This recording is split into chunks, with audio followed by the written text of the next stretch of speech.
This is 5 on your side at 10. Focused on you. Right now at 10, say goodbye to the extreme heat and humidity. Cooler temperatures have finally moved in as we begin the long holiday weekend. Good evening, everyone. I'm Kelly Jackson. Tonight, some parts of the region are drying out after thunderstorms rolled through. Chief Meteorologist Scott Connell is here with the weather impact forecast. Is there more rain on the way, Scott? You know, for some of us, there is some rain still on the way. Here's that front coming into St. Louis right now. It has been feast or famine today. Some of us have had no rain. Others have had 2 to 5 inches of rainfall in pretty short order. And so we've had some drainage issues and some minor flash flooding issues. Right now, no warnings in effect. The focus for thunderstorms has shifted now in this area down to the south of St. Louis. There's still a little bit of light rain moving through parts of the metro area, but the emphasis there is on light. Right now, we still haven't had measurable rain reported at Lambert, but a few thunderstorms popping up near New Athens and then stretching down into southern Jefferson County, Valley Mines, heading back down towards Potosi. Some downpours in here, all lifting off towards the northeast. And we're thinking here as we go through the remainder of the overnight hours, this will be the area where you hear some rumbles of thunder, you get a few downpours.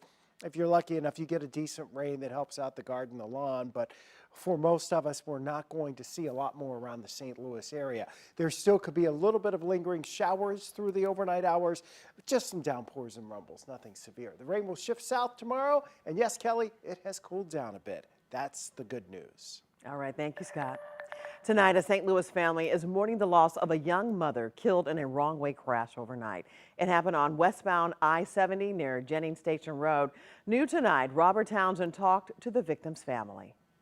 Family members say Latricia Robinson was outgoing, friendly, loved taking pictures, and loved people. My daughter, she was a character. She enjoys life. But now her loved ones cannot believe their light is tragically gone. They say around 2 Friday morning, Latricia was on her way to work at the Coca-Cola plant in St. Charles County. But suddenly, terrible news quickly spread. My oldest granddaughter said that she got an alert on her phone saying that her mom was in a car crash. The Missouri State Highway Patrol says a woman was driving the wrong way in the westbound lanes on I-70 when her Chevrolet crashed into the driver's side of Robinson's car. Latricia died at the scene. And it's just hard on us. Latricia Robinson was 32 years old. She had a 12-year-old son and 2 daughters ages 8 and 15. Patricia Robinson can't believe she must now bury her only child. I'm just lost without her. Relatives tell me after she got off work, Latricia Robinson had hoped to finalize paperwork on a new home. She was excited about marking a new beginning for her and her children. It's just a devastation for our family, you know. True tragedy. Investigators say the other driver, a 27-year-old woman from Madison, Illinois, suffered serious injuries. She was arrested for DWI, but has not been charged yet. I want her prosecuted to the fullest for taking my baby's life because I don't have my baby anymore. Robert Townsend, 5 on your side. And tonight, the suspect remains in the hospital. Investigators say neither driver was wearing a seatbelt at the time of the crash. Right now, St. Louis County Police are still looking for the driver who hit and killed a woman in Jennings nearly 2 weeks ago. Police say Vanessa Ford was hit while walking on Wilborn Drive around 1 a.m. on August 20th. The driver took off from the scene. If you have any information, you're asked to call St. Louis County Police. You can also leave an anonymous tip with Crime Stoppers, 866-371-TIPS. Tonight, a man is in jail accused of using an 11-year-old girl as a human shield and attacking 2 police officers. Police were called to a domestic disturbance in Moscow Mills last night. Officers say when they arrived, Jeffrey Price ran to a nearby home and took an 11-year-old girl hostage. Investigators say when Price let the girl go, he attacked 2 officers. A Moscow Mills officer has serious head injuries. A Lincoln County Sheriff's deputy has 2 broken fingers. The Lincoln County prosecuting attorney is commending the officer's actions, especially that of Officer Sarah Miller. She did an outstanding job and showed a tremendous amount of courage and bravery to do everything that she possibly could and put her own life on the line potentially in order to save this child and to make sure that she was there had made it to safety. So certainly went above and beyond, and we recognize that. The girl was not physically hurt. Price is being held on $1 million bond. Operations resumed at the Procter & Gamble plant in North St. Louis. Yesterday, the plant was evacuated following a series of explosions in the sewers underneath the building. Employees say they smelled an odor throughout the plant and heard a loud boom from under their feet. No one was hurt. Officials still haven't said what caused the explosions, but the plant is under site safety protocols.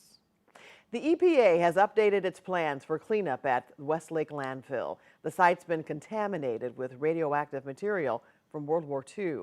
During a meeting yesterday, the community learned it would cost nearly $113 million more than initially thought, bringing the total cost of a remediation project to $400 million. A new map of the agency presented at the meeting shows the scope of contamination. There's just a lot more radioactive waste on this site. In fact, when they pulled up the map last night, we all kind of gasped, because really what that map shows is that the only place that doesn't have radiation on this site is the area where the fire's burning, which is also the area they've never tested. The EPA says it's going to take the agency 2 to 5 more years to get the site cleaned up. Tonight, a St. Louis public schools teacher is sounding the alarm after a preschool student with special needs wandered off during recess.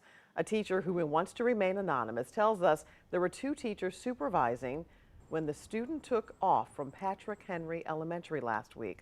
A maintenance man at the Youth Family Center later found her, and a community member walked her back to school. The teacher says they only have 6 certified teachers, which she says is one of the reasons the child was able to wander off. My concern is that it's going to happen again, because we had the same issues last year with children trying to elope, but because we had the support last year, it was better contained. But this year we don't have the support. St. Louis Public Schools tells us they have started an internal investigation, and the staff involved have been placed on leave pending the outcome of the investigation. Tomorrow, the Chesterfield Mall will close its doors for the last time. Retailers must move out of the building by tomorrow. City leaders plan to use the space to develop a new downtown Chesterfield that will include new retail spaces, a green space, walking trails, residential areas, and more. The mall will be demolished in October, with the first phase of development expected to open in 4 years. St. Louis's Greek Festival kicks off tomorrow. We get a sneak peek at the Labor Day tradition. And a reminder, this Sunday is the Show of Strength MDA Telethon. It's at Grants Farm from 8 to 10 p.m. You can watch it live here on 5 on Your Side, KSDK.com, or streaming on 5+.